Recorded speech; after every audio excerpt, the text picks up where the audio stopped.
Well, we've done a very good job in this country around smoking. We do have the lowest rates of daily tobacco smoking in the world, and we're not seeing that use increase. I think the group that are likely to smoke tend to be that 18, 19 and 20 to 25-year-olds.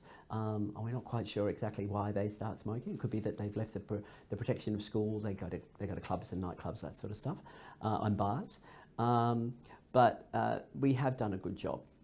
Can we do better? Most probably, yes. We have to maintain it. When you've got novel forms of smoking that coming in, like Sheesha and e-cigarettes, it challenges our basic tobacco prevention messages. And so we really have to be very careful that we don't get sort of swamped by something that we weren't expecting.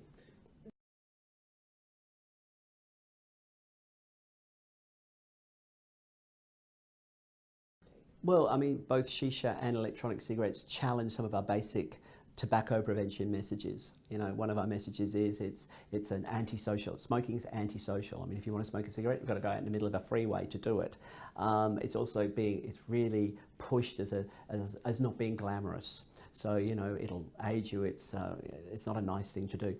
Shisha is very much seen as a social activity. You go with your friends, you sit in the shisha bar, so that challenges that. And in terms of e-cigarettes, I mean, it's promoted, very, very aggressive marketing, particularly in the States, of using celebrity endorsements often, that this is by young women, very glamorous thing to do. And that challenges those messages, and that's what we have to be worried about.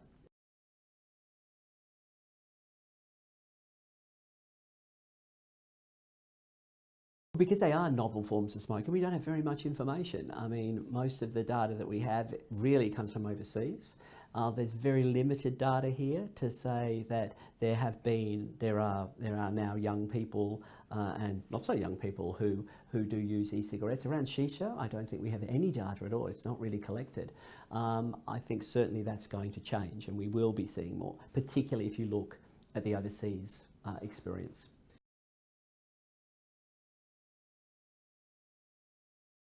Well, it's kind of interesting because your e-cigarettes are you have nicotine e-cigarettes, and then e-cigarettes which don't have nicotine products. The nicotine ones are fairly heavily regulated because nicotine comes under the National Poisons Act, so it's hard to import. They certainly do. Many people do bring it in, and you can ask your doctor to let you bring them in if you're going to use them as a nicotine replacement therapy. When it comes to the flavoured ones which don't have nicotine, and you do see these at delis that are sold, there have been many states and territories who have brought in regulations to ban them as well. Now, the only thing about banning them is that it doesn't always mean that they disappear. It means that they sometimes become a little bit more attractive to some people. So once again, I think it's about watching this space and to see what happens.